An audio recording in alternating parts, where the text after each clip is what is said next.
এই যে আপনার আমরা এতদিন ধরে শুনছিলাম যে এক হয়ে যাওয়া ইসলাম ধর্মভিত্তিক যে দলগুলো নিজেদের মধ্যে ডিফারেন্সেস আছে তারপরও এক হওয়ার চেষ্টা করছে, সেটা আবার অনেককে একটু ভাবিয়ে তুলছিল যে বাংলাদেশে দক্ষিণ পন্থার উত্থান আগামীতে কি হতে পারে, এই শক্তিটা কোন দিকে যেতে পারে, এরকম আলোচনাও ছিল।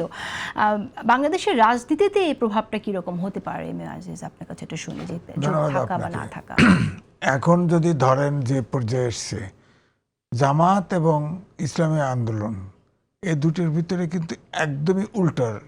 যদিও ইসলাম বলা হয়, ইসলাম সম্পর্কে বলে, কিন্তু দুজনের সাথে একদম পুরোপুরি সংঘাত ছিল। আর বাবু নগরী যতই বলেন তিনি হেফাজতের প্রধান, তার বক্তব্য আছে এবং মাস মিডিয়ার কারণে কেউ কারো চরিত্র আড়াল করতে পারবে না। আপনার আল্লামা সাঈদীর বক্তব্য শোনেন, প্রত্যেকটা পরতে পরতে তার বক্তৃতা পাবেন জামাতের এগেনস্টে এবং বাবুল আর ইসলামী আন্দোলনের বিরুদ্ধে বক্তৃতা পাবেন। হ্যাঁ, জামাতের পক্ষে না, পক্ষে না, জামাতের যে সবাই যে পূজা টুজা এগুলি করতে গেছে এটার ব্যাপারে সাংঘাতিক সে ইয়ে করেছে।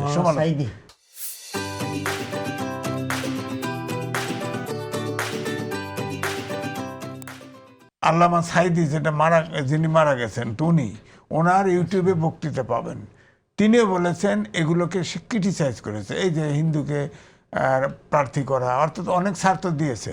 আগে তো কোরআন এবং সুন্নাহর শাসন চাইছে, এখন তো ওনারা নানা আপনার ধর্ম বর্ণ সব এক জায়গায় আনতেছে। এটার বিরুদ্ধে ওনার বক্তব্য আছে ইউটিউবে, এবং হেফাজতের আমির বাবু নবগিরি ওনারও বক্তৃতা আছে। এই দুটো কিন্তু খুব দুজনের বক্তব্য কিন্তু সবার কাছে অ্যাকসেপ্টেবল। তারপর আমি বলবো যে এই ঐক্যের পেছনে মঞ্জু ভাই কিন্তু বেশি ক্ষতিগ্রস্ত হয়েছে।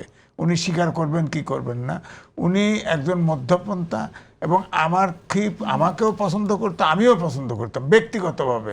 এবং এখন আমি বলি আপনাকে পছন্দ। শোনেন, মঞ্জু ভাই কিন্তু যখন দল করে তখন আমি টের পাইছি ইশারায় উনি আমাকে পেতে চেয়েছিল, এটাও আমি জানি, এটাও আমি আজকে বললাম। তারপর উনি মধ্যপন্থাকে সাহায্য করেন না, ওনার কথা আমি শোনার চেষ্টা করেছি, কিন্তু উনি যখন 3 দলের সাথে গেল, যখন নাহিদকেও নেতা মেনে নিল, তখনই আমার কিন্তু ইয়ে হয়েছে যে উনি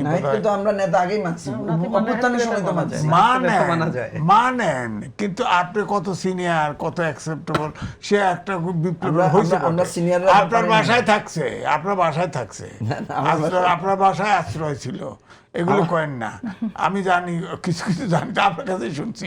তো যাই হোক, এখন আপনি মধ্যপন্থা ইসলামিক আন্দোলন, ডাক্তার জাহিদ সাহেব ঠিকই বলেছেন, জামাতকে ইসলামিক দল মনেই করে না, ও ইসলামের শত্রু, এবং তার বক্তব্য এইটা, উনি মধ্যপন্থার দল। জামাত এখন একটা আলু ইসলামিক দল হয়ে গেছে, হিন্দু বৌদ্ধ খ্রিস্টান যা পাচ্ছে তা যুক্ত, মুক্তিযোদ্ধা সব যুক্ত। এটাকে তো আপনি অ্যাপ্রিশিয়েট করবেন, এটাকে আপনি ইয়া করতেছেন কেন? না না, মানে এটা আমরা বুঝতে চাই, এটা আসলে ফেব্রিকেটেড কিনা এটা বুঝতে চাই। এই জায়গাতে একটু আলোচনাটা আসুক, কারণ আমরা যে এখনো ওনাদের পজিশন থেকে সরে নাই। কারণ আমি তো মনে করি এইটাই যে জাতিকে ব্ল্যাকমেইল করার জন্য এই চরিত্র ধারণ করতেছে।